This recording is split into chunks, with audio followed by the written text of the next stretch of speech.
Hi, I'm Jan Risher. I'm the editor of Louisiana Inspired and the Louisiana culture editor for the Times-Picayune and the Advocate, and the Acadiana Advocate, and the Shreveport Bossier City Advocate also. That's a mouthful.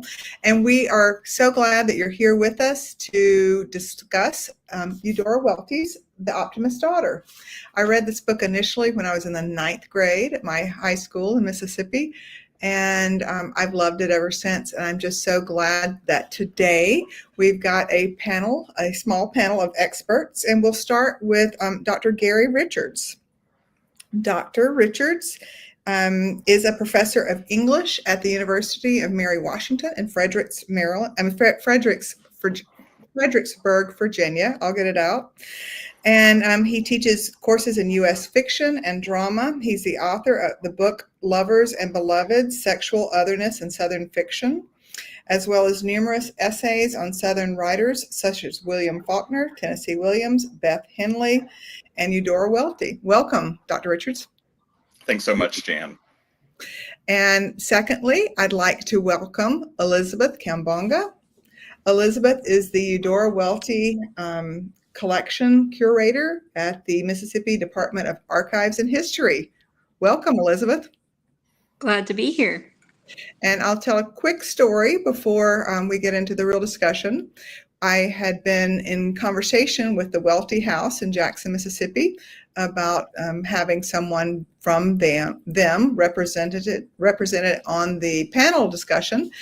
And they emailed me and said that they would like to have Elizabeth be a part of it. And I said, well, that is great, because I remember the day she was born. She happens to be the daughter of my best friend my senior year in high school, and we were cheerleaders together. Go Trojans. So welcome, Elizabeth. So glad you're here. But I think that we're going to get kicked off here with Gary, if you don't mind talking a little bit about your connection to Eudora Welty and this book in particular. Sure. I had the realization when I did some math that I have been thinking about and writing about Eudora Welty for about 33 years. I did my undergraduate honors thesis on Welty's novel, Losing Battles. It was the novel she was working on simultaneously with The Optimist's Daughter. I went on to do my graduate work at Vanderbilt, where I had the good fortune to work with Michael Kraling, who was one of the first scholars to really champion Eudora Welty. And so I have been teaching her and writing about her ever since. I teach her routinely in Southern literature classes. I teach her in American fiction classes. I just finished teaching last week her short story, The Wide Net, which students absolutely loved. We put it in dialogue with John Steinbeck's Of Mice and Men. And then most recently, I did a senior seminar putting Welty in dialogue with Zora Neale Hurston. I think they really have emerged as two of the most important 20th century Southern women writers. And that was really fun to see kind of that dialogue. I think of Welty primarily as a short story writer. That was what her original fame was from. But I think it's good that we remember her novels. Of her novels, the one that I personally feel the most love towards is The Optimist's Daughter. I think it is a brilliant representation and anatomy of death, loss, grief, and an individualized response to all of those elements. Welty was writing this as she was going through a period of incredible loss in her own life. For those of you who know much about Welty's biography, you may already know that in 1966, she lost her mother and her closest brother within a matter of about 4 days. Just devastating to Welty. And so this is a novel that I think was therapeutic for her in the writing, but it's also therapeutic for readers. So I have often recommended this novel to people as a good read if you're negotiating loss, etc. It is simultaneously hilarious.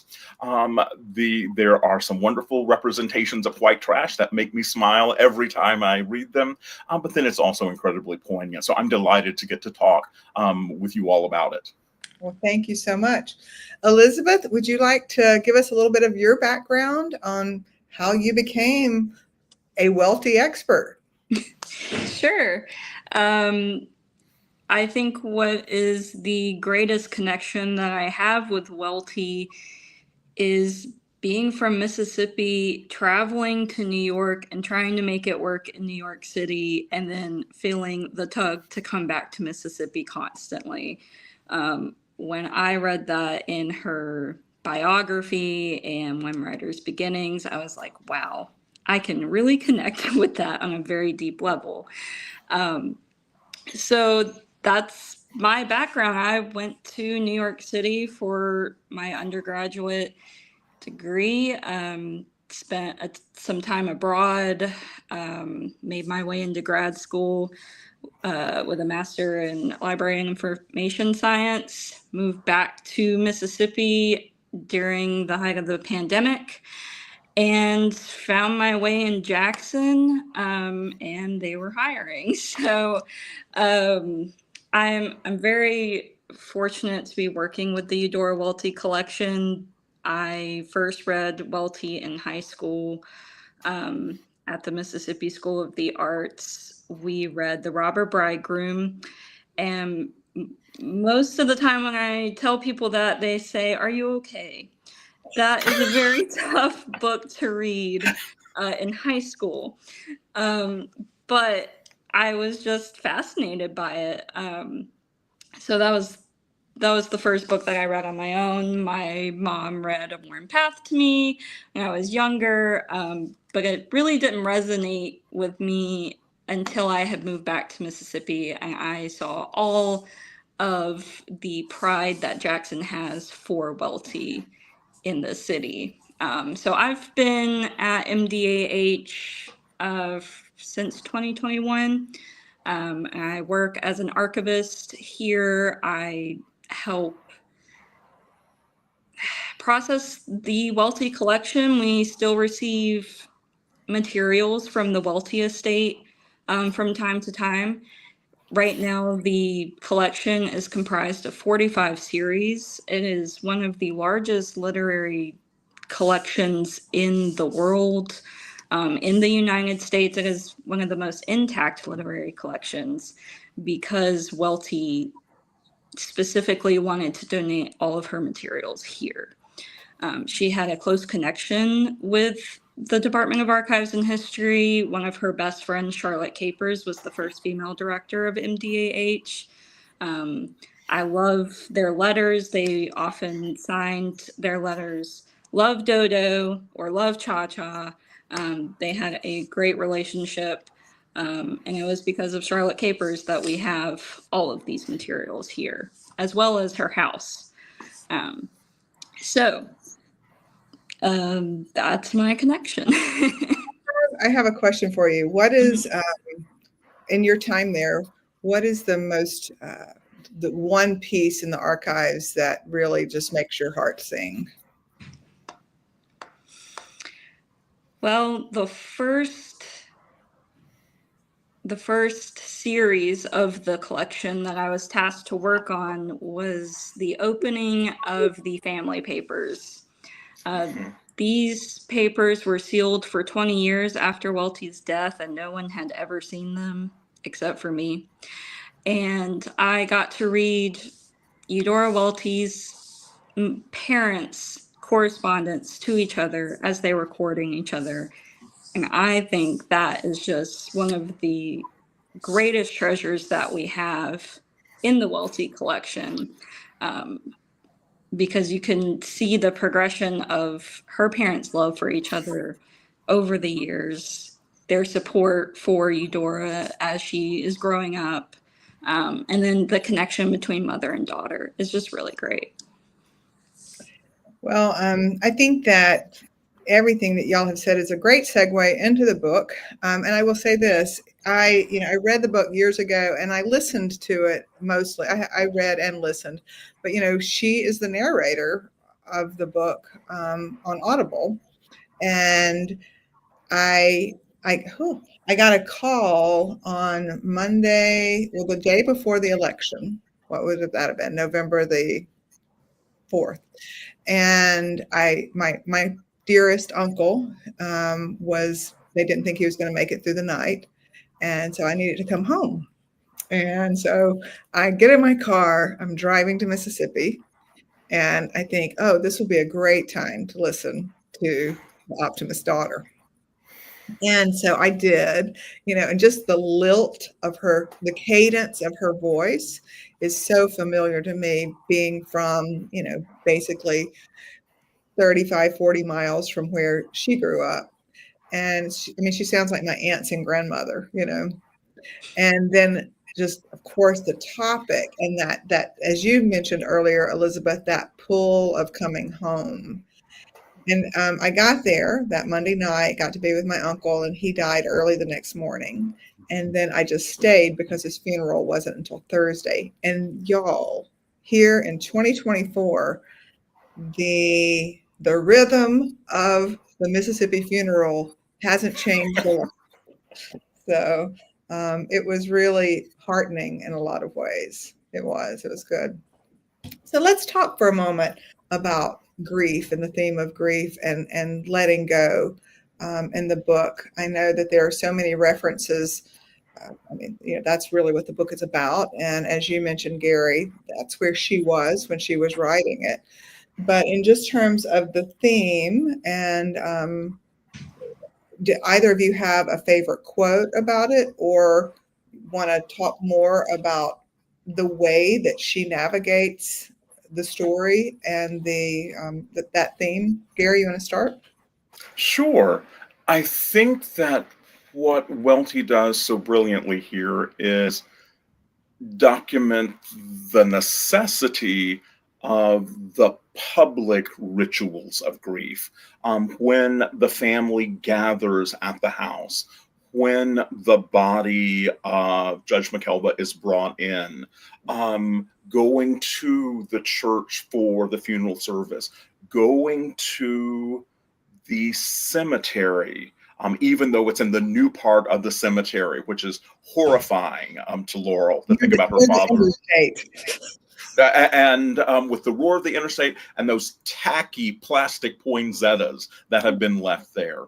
And even going back then to the house afterwards for the communal eating and things like that. So the importance of it, but also I think Welty underscores the frustrations of it. Laurel becomes so anxious at the misrepresentations of her father, that everyone is telling a different story, often to make them the hero of that story. So I think that's what goes on really in parts 2 and 3.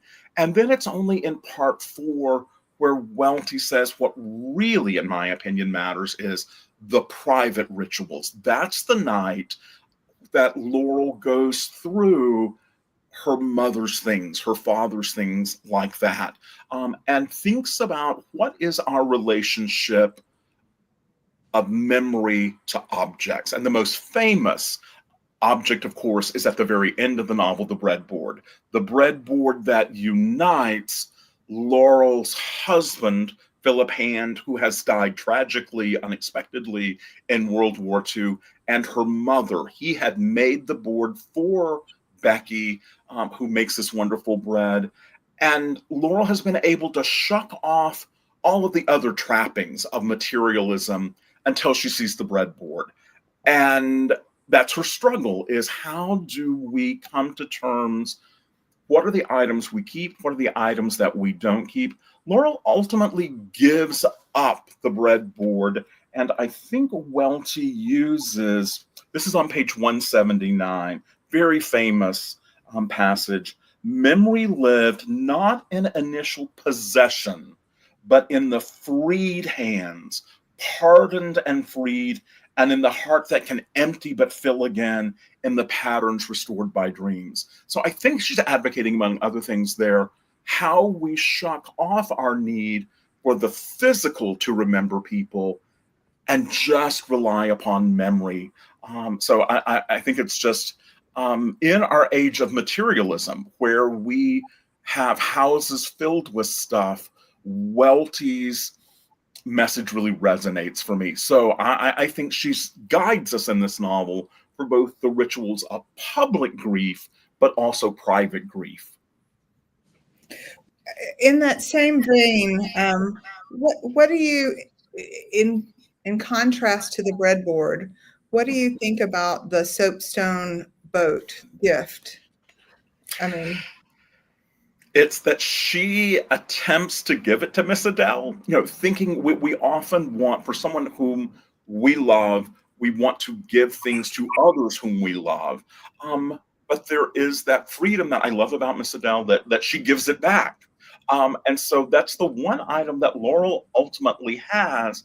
But again, just as the breadboard united her husband and her mother, that is the object that unites her parents. Elizabeth, as you were talking about those wonderful letters between Christian and Chestina, if I remember correctly, the soapstone is the stone that Judge McKelva picks up for Becky to sharpen her pens on. So it unites the two. So it's almost, I think, Welty licensing.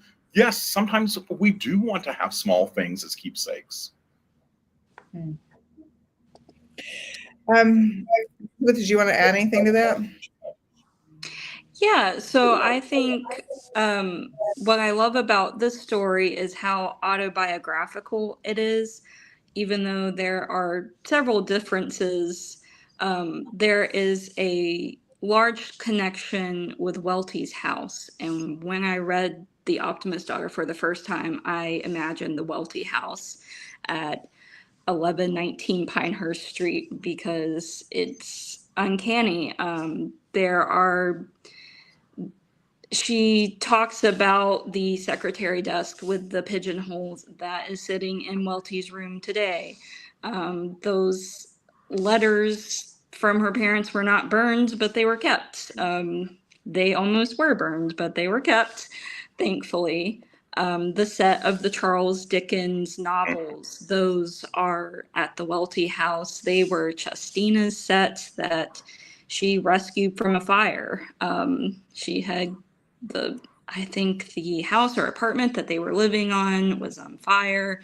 She had received that set from her father. They came in a barrel down the river. She had gone and rescued those, and they're charred and burned from that fire. We have the river stone with the initials of Christian Welty. So there's a lot of connections there. The clock on the mantle. I think about her photos that she took in New Orleans around Mardi Gras. I'm visualizing all of these different elements that are part of Welty's life that she was seeing and experiencing and wrapping it up into one novel. Why do you guys think that she chose to start the book in New Orleans? Gary? New Orleans, it's not just New Orleans, it's New Orleans during Mardi Gras. So right. If we are looking for an extended metaphor for chaos, we think about death being so associated for Laurel and for her father and for Faye. This is the chaoticness of it. I had the good fortune to work at the University of New Orleans for 11 years. I was not from Southern Louisiana, and it blew my mind the way New Orleans parties during Mardi Gras. It's not one day, it is 3 weeks, that. And so just that constant sense of it never stops. You're on the parade route again and again. And so I think there is that sense kind of larger that Laurel is just discombobulated.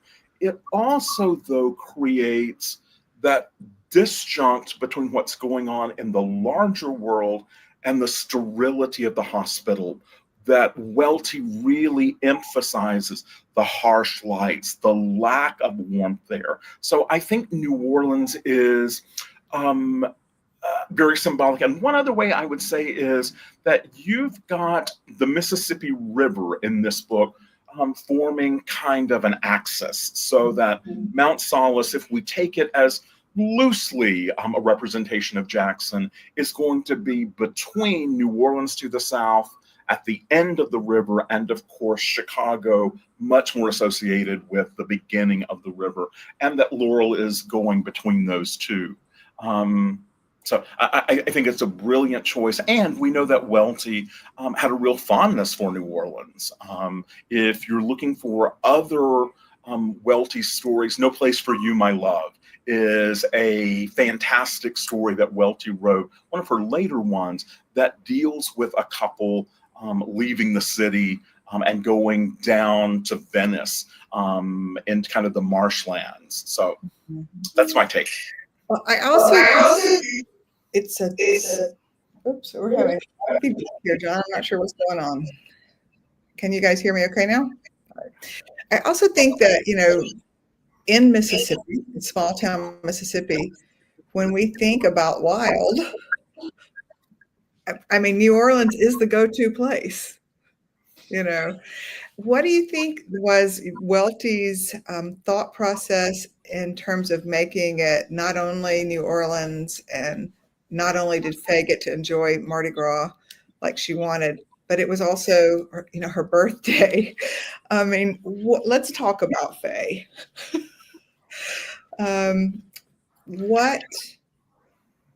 Here's a big question. How do you think that, I mean, we could just speculate here, but how would it be written differently today if Welty were writing this story? Do you think that she would go as hardcore white trash? I will proudly proclaim that there's a lot of white trash still around, and I know that's a politically incorrect term, but I think that it is more what Welty was trying to explore was two different classes responding to grief. And so there are still Fays. I have Fays in my family and you ask about it being Faye's birthday. Well, we often associate birthdays with a day that focuses on ourselves. Oh, it's my birthday. I mean, Faye is a monster of egotism. Everything is about her. So she can't stand that the judge has to lie immobile. She's the one who shakes him because she's bored and indirectly leads to his death. So I suspect, a writer today would still use that sort of image. And there is a way that Welty even redeems Faye. There is I'm forgetting his name now. It's one of Faye's relatives, like the young boy who is, let me see if I can find it. I may not be able to now. Wendell. Wendell, Laurel thinks is like Faye before she turned into this monster. And that he's a very sympathetic character. So I think Welty both is beautifully satirizing that class of people, but she also is not dismissing them. As when the middle-class women the day after the funeral are in the backyard gardening, one of them says, Faye was behaving and rising to the occasion exactly the way she was expected to. I mean, so there is a way she was doing what her culture expected of her. Elizabeth, did you want to? Not so much about Faye. I don't think there's a lot of great things to say about Faye, but I just find her as a comical character because she's so ridiculous.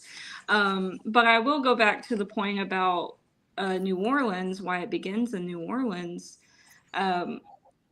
During that time, or during Welty's time, where she was losing her family members, New Orleans was the place to go for healthcare, because Mississippi is so small, town-minded. I mean, like, there wasn't that care. You'd have to go to New Orleans for that.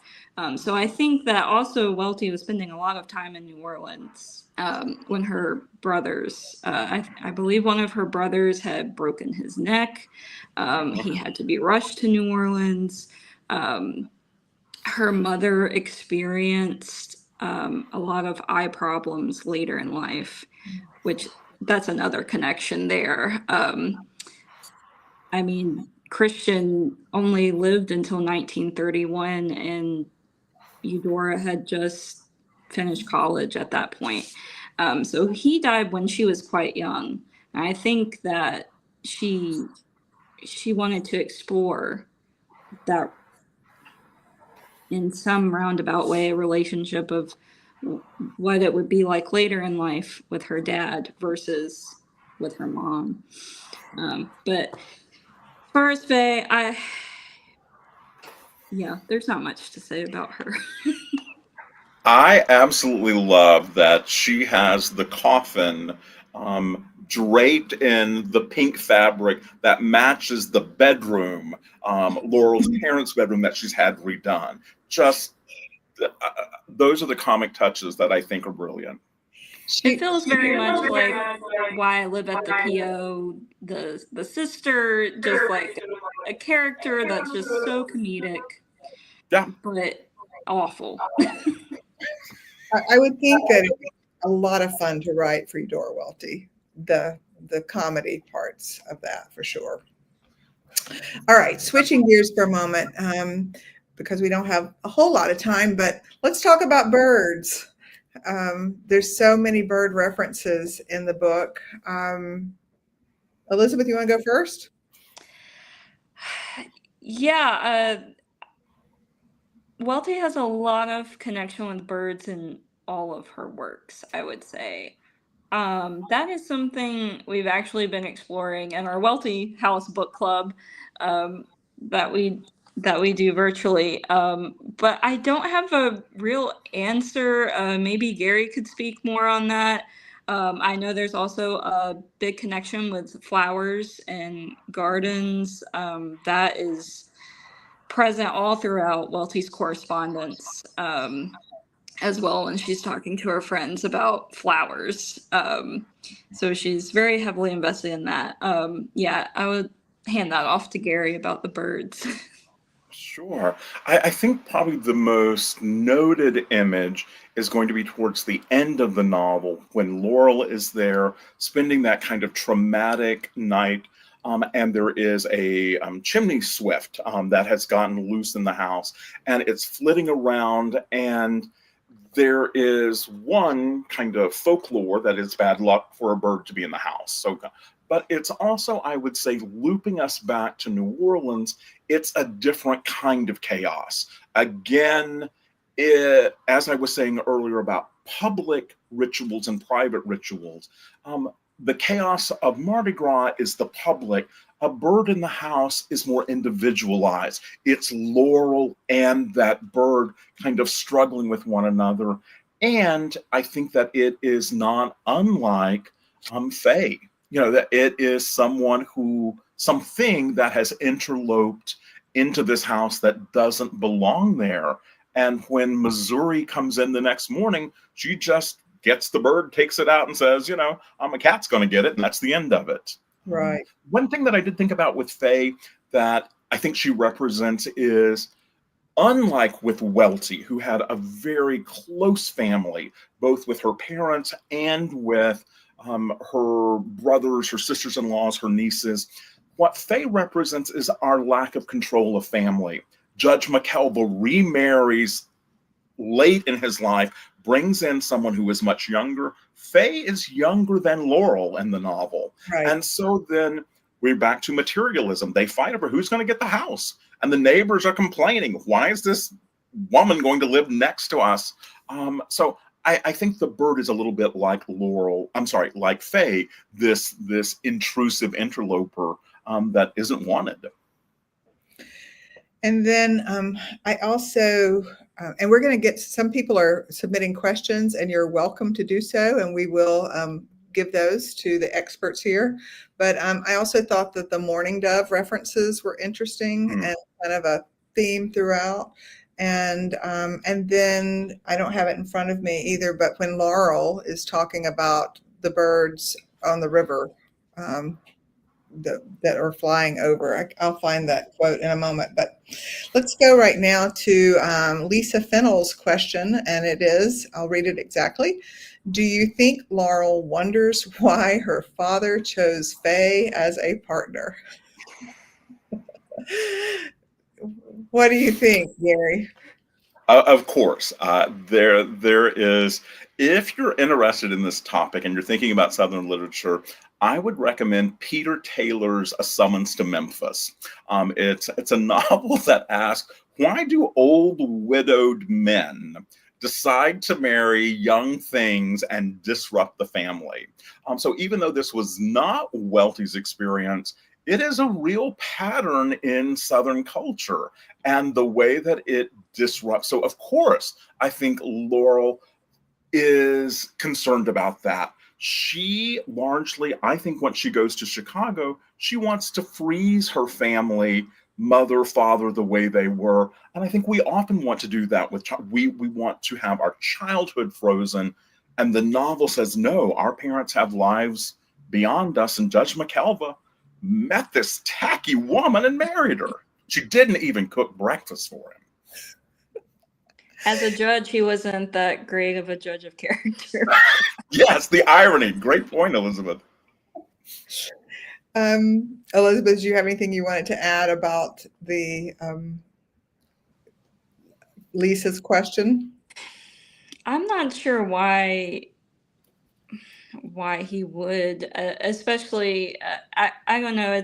It's an odd topic because Welty did not experience this with her parents, and I've often wondered that as well. Like why is her dad marrying this younger woman?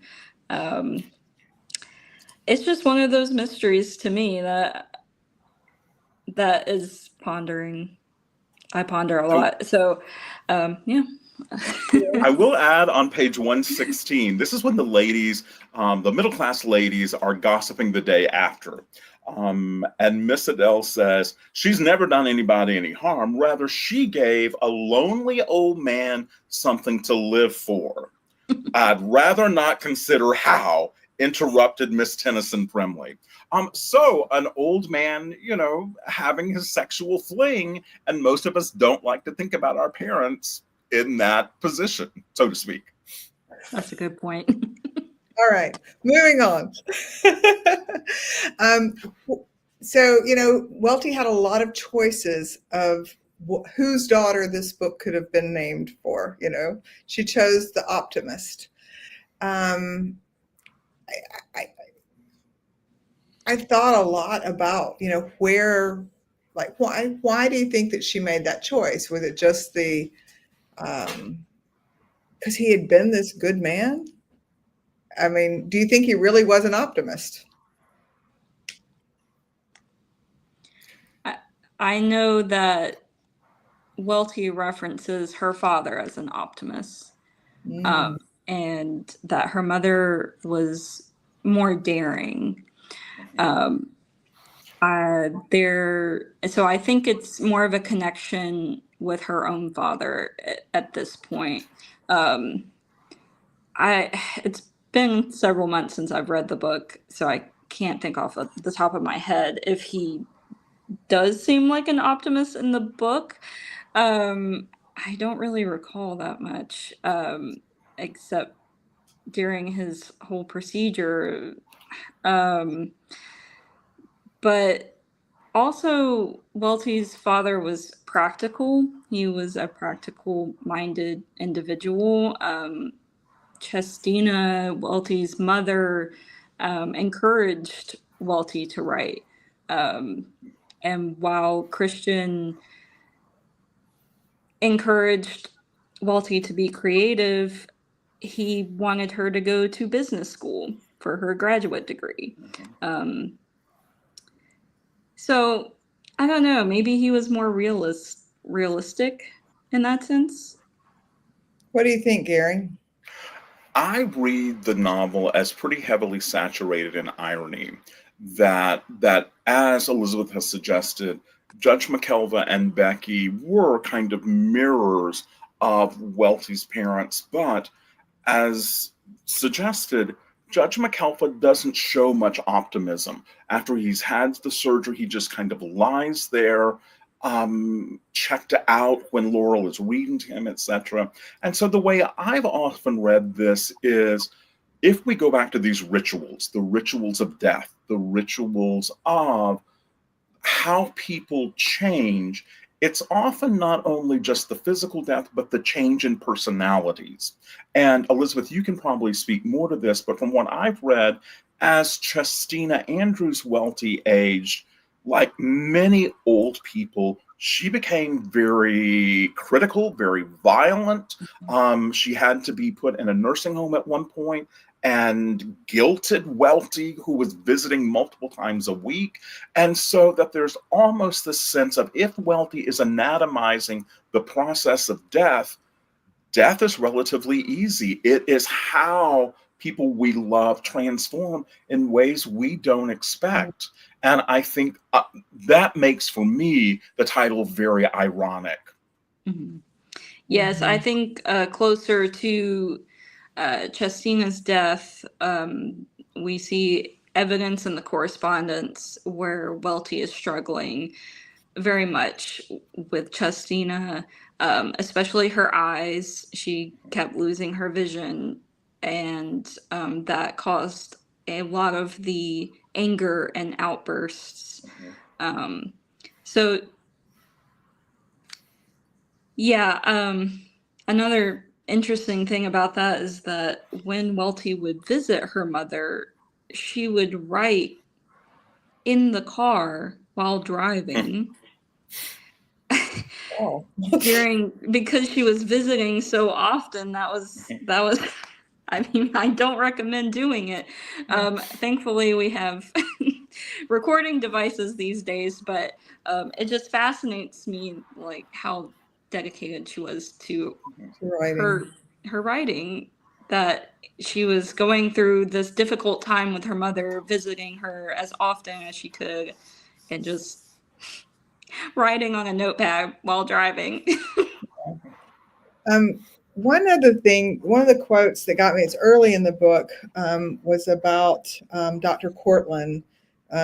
She said, "I could see Mississippi in him, and the old people, the old town, the old house." And whenever I read that, and then I listened to Eudora read that, I mean, I understood, I know in my mind exactly what that is describing. And I started thinking about, so I lived in Mississippi for the first 23 years of my life. I've now lived in Louisiana for 23 years. And I lived in Nevada, lived in Virginia, and lived in Texas. And like, I started thinking, could I substitute other states in that and have as clear of an image? And certainly I could for Louisiana. But I think that this book does such a great job of sense of place. And, you know, there at the very end, there was, whenever Laurel is leaving and she says,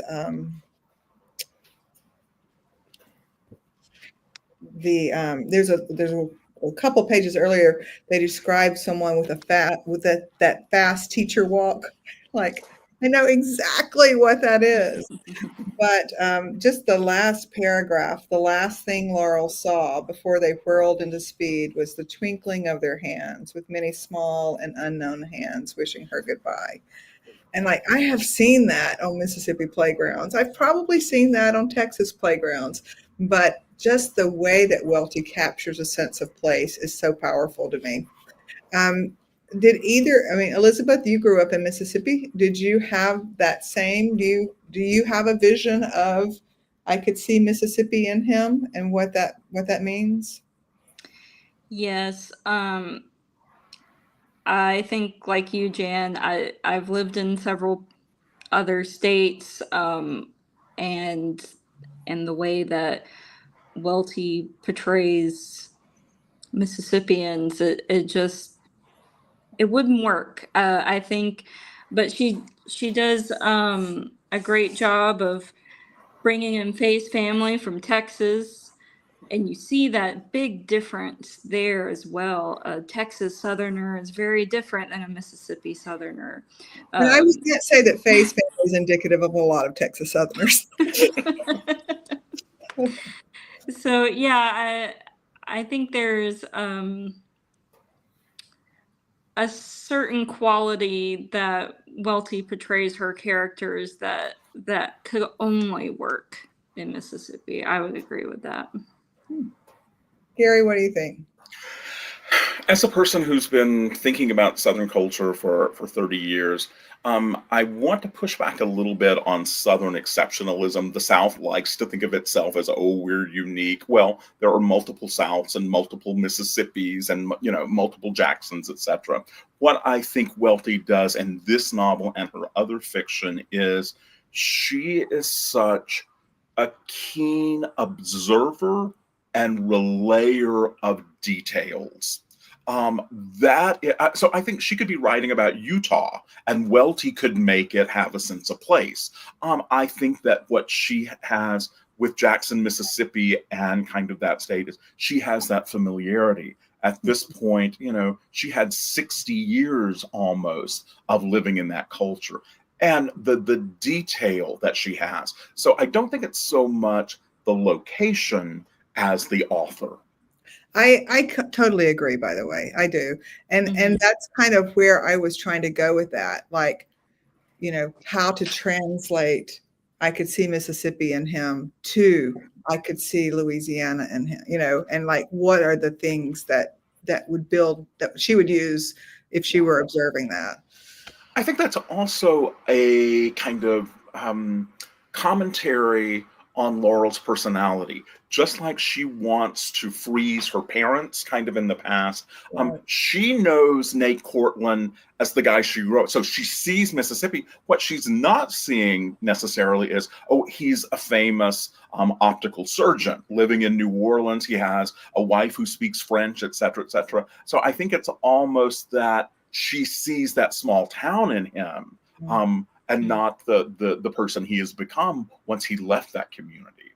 So interesting. Yeah, that's a great observation. I really appreciate you guys joining us. And I appreciate all the listeners and watchers out there and readers. And I will announce our next book. We go back and forth from fiction to nonfiction, even though I personally, fiction comes a lot easier for me in terms of reading full books because I edit nonfiction all the time. But this is going to be our next book. It's Lisa Marie Presley and her daughter Riley Keoph's From Here to the Great Unknown. It's Lisa Marie's biography, or sorry, her memoir, I should say, not a biography, but her memoir. And I am really excited to read and discuss it, and look forward to doing that. We'll probably have the discussion second week in March. We'll announce an exact date coming up. But Gary and Elizabeth, I certainly hope that you guys will join us again sometime when we have another great Southern novel to discuss. And Elizabeth, do you want to tell folks how they could visit the Welty House? Yes, you could come here, Jackson, Mississippi. 1119 Pinehurst Street is the Welty House Museum and Garden. If you want to do research on Welty, you can visit the William F. Winter Archives and History Building, and we have Welty's entire works here. We have also digitized a portion, I'll say, of Welty collection materials. You can view the drafts of The Optimist Daughter online by visiting our website at mdah.ms.gov. You can also view correspondence and photographs that Welty took. So we have all of those here. We don't have everything digitized though, so. Working on it. Well, Gary, I hope that the rest of your semester wraps up well. I know you're in the throes of exams, and we appreciate you taking the time away from that to be here with us today. And you just both added a lot to this conversation. Thank you for having me. All right. We'll see you guys. Happy reading. Thank you, Jan. Bye-bye.